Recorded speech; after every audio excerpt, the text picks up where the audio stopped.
What's up, y'all? Sparta here. I want to do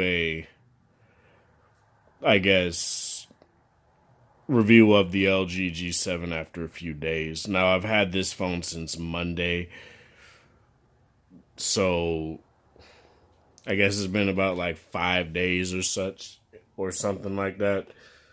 I'm not really counting. I'm gonna just say I've had it for 5 days. So yeah, what I want to talk about. I guess the elephant in the room. I guess I just want to talk about performance. Um, Performance is good. It's not anything that's terrible. If you're coming from a Snapdragon 835 phone, the 845 is not going to be leaps and bounds better because that's honestly becoming negligible at this point. The entire argument of, latest and greatest, I don't know why this company is using this processor in this phone and not the newer processor. It just doesn't make sense at this point to be like, oh, every phone should have the Snapdragon 845 if it comes out in 2018. It just doesn't make sense. Like, if a company decides to use the Snapdragon 835, I can't necessarily be hard on them because honestly, phones like the LG V30 still do a lot of things as good, if not a bit better, than the phone with the Snapdragon 845 in it. Like, I'm sorry, it just does. But other than that, performance has been great. There have been like a few hiccups where, say, I go into something like the AI camera or something like that. Sometimes it takes a bit to actually let me get into it. That may need some kinks. That may need to work out a few kinks when it comes to that. So I go into that, I exit it, I go to the home screen.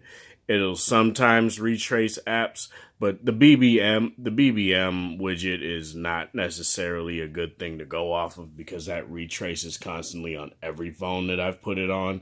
So I'm not even necessarily going to act like that is something that is bad. But overall performance has been really good. It's been lag free. Nothing has been terrible. I haven't had any apps crash. Nothing has been egregiously bad when it comes to utilizing this phone from a day-to-day basis.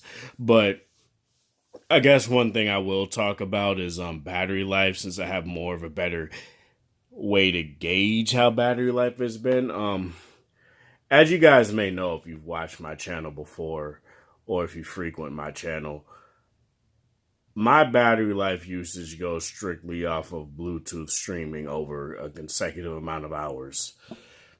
Because I work overnight, I typically work 6, maybe 7 hours sometimes if I decide to clock in some overtime, and I just utilize my Bluetooth headset to go through my night, which is typically like from 12 o'clock in the morning to 5 o'clock. Sometimes I'll shut it off at 5 due to that being my second break, but sometimes I'll let it keep going. And typically, the phone would end up being around the 70 to 68% mark around that point, and that's not terrible. But compared to something like the V30, for example, keep in mind both of these phones have different size batteries, 3000 versus 3300. So that's also something to keep in mind. But this phone is pretty much on par with my Note 8 when it comes to retaining battery life. And the Note 8, for a phone that has a 3300 milliamp hour battery, for that to have similar runtime to a phone with a 3000 milliamp hour battery is very concerning, and I hope they address that in the next couple iterations of their new um phones, like the Note 9 and the Galaxy S10 and all that stuff. I hope they address that because that's something that shouldn't be the case. A 3300 milliamp hour battery inside of a phone with a good enough chipset and decent enough, battery management, power management shouldn't get a similar runtime to a phone with a 3,000 milliamp hour battery. That just doesn't make sense to me. um, Gaming is very good on here. I don't have very many games on here. I have all my games on my V30 mostly. But games like Arena of Valor, Bloons Tower Defense 6, which just came out like a week or so ago, Paladin Strike, games that are like graphics intensive and are very like fast paced and require a lot of response time, play well, and they don't overheat the phone or anything like that. Like games boot up very quick. Like let me boot up Mortal Kombat X here real quick.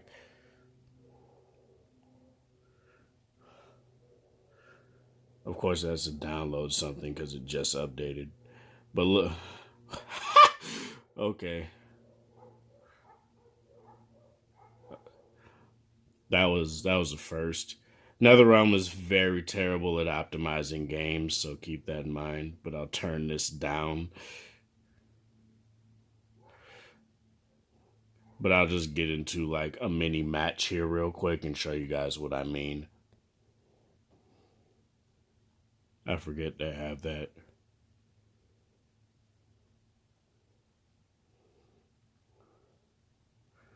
Now, as you guys can see, it plays very smooth. Nothing is very, like, terrible when it comes to, like, how smooth the game plays. And, of course, it does that shit.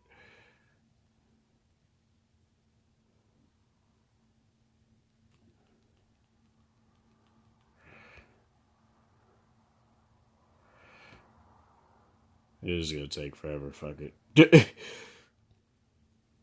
Games load fast, games play well, nothing is very terrible. But one thing I do want to comment on is the camera. The camera on this phone is amazing.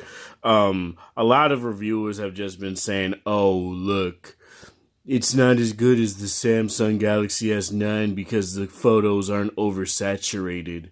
Not Snapchat. But I will show you guys a couple photos that I've taken here. This is a portrait shot that I took.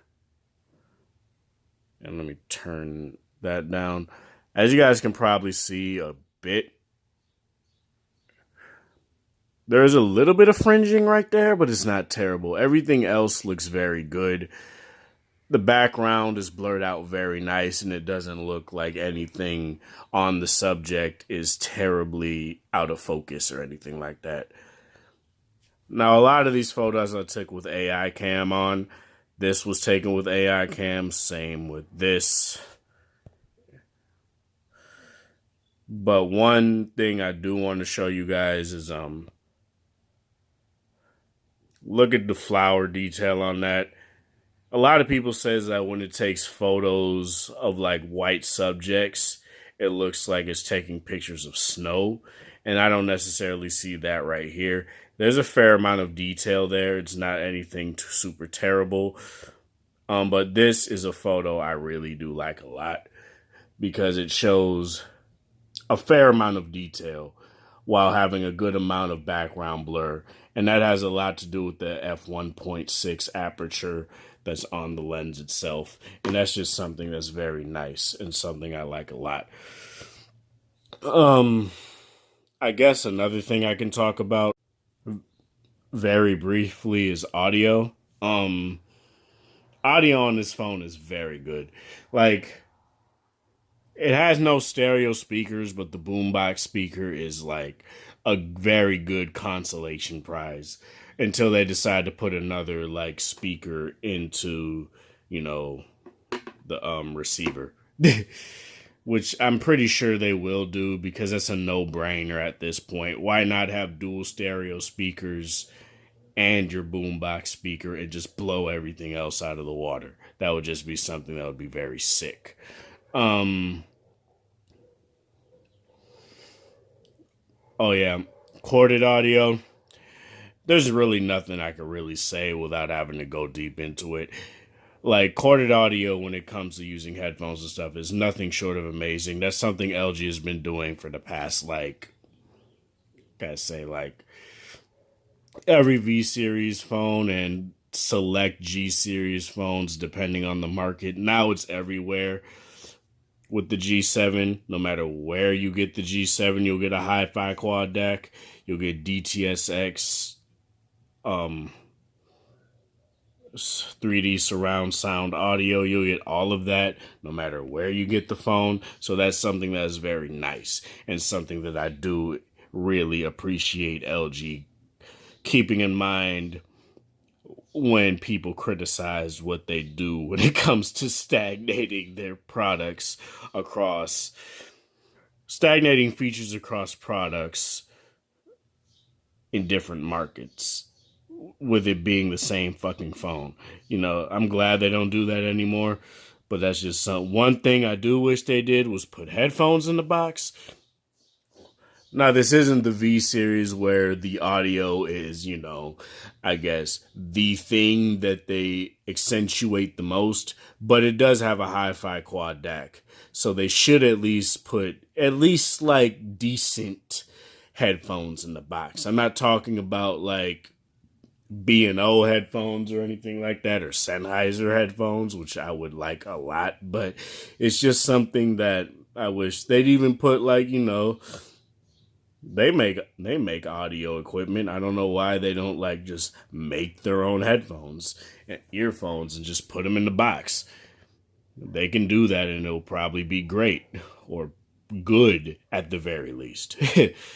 Let me talk about the notch here real quick. The notch, the infamous notch, is something that doesn't bother me at all, if I'm going to be very frank with it. I do notice it, but say when I'm scrolling through feeds, like say I'm scrolling through my Google Now feed or whatever, or I'm just like going through Facebook or something like that, the notch is noticeable, but it's not something that makes me be like, oh, it's terrible. Like YouTube in particular, right? When you watch a video, like I was just watching Floss's video on the BlackBerry Key 2. When you're in portrait mode watching a video, the notch is hidden. When you go out, obviously you see it and stuff like that. But it's just something that's not necessarily a big deal for me personally. And it's just something that I've grown to be like, it's whatever. It doesn't bother me anymore. Because it's just not something that I notice in day-to-day use. I will say that it is indeed more noticeable in darker conditions when, like, say, your always on display is on. Obviously, because this is an LCD, the backlight is on when you have an always on display on, so that is something that you indeed see and notice, but it's not something that I look at and I'm like, ugh, because I expect it from an LCD. So it's something that I just don't care about. And again, if you are really adamant about not having the notch, you could just hide it. You could just hide it in settings and just do that, and it'll immediately go away. But since I just don't care, and it's very seamless too, I just keep it off. Now, I've shown off the boombox speaker plenty of times in my videos for the past couple of times, so I'm not necessarily going to play anything else and get another copyright claim on my videos, despite the fact that I don't make any ad revenue. So YouTube, I don't know why you're like that, but it's whatever. What else? The fit and finish of the phone and the overall look. I'm not one that's like, my phone needs to be pretty and able for me to like it or even want it. I'm not that kind of person. But I will say that this color, this raspberry rose color of the LG G7 is beautiful. It really is. Like, it may look very pink right now, but you go into a store or you actually have the phone in your hand and use it day to day, it doesn't look pink at all, really. It looks more like it looks more like a reddish purple or something like that. Raspberry rose. And in certain lighting conditions, say if you're in a cooler environment, in an environment with cooler lighting, it will be a little bit more purple. Say if you're in more like lighter environment with like a yellowish or whatever, it'll be like orange or even red. Like this phone's color plays with light very well, and it's something that's very akin to like the HTC U11, the red color, the what's it called, fire red or flame red color that they had that I did indeed want, but I'm not paying fucking $800 for an HTC phone that I'm probably not gonna like that much, honestly. But especially without a headphone jack, but you know, it's whatever.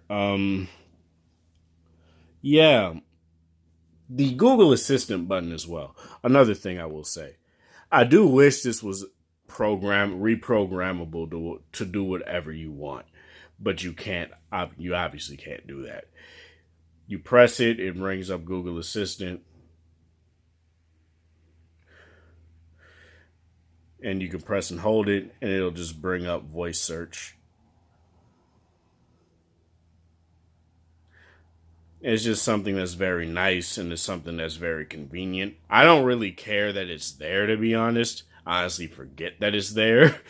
But it's just something that I do indeed enjoy, I guess.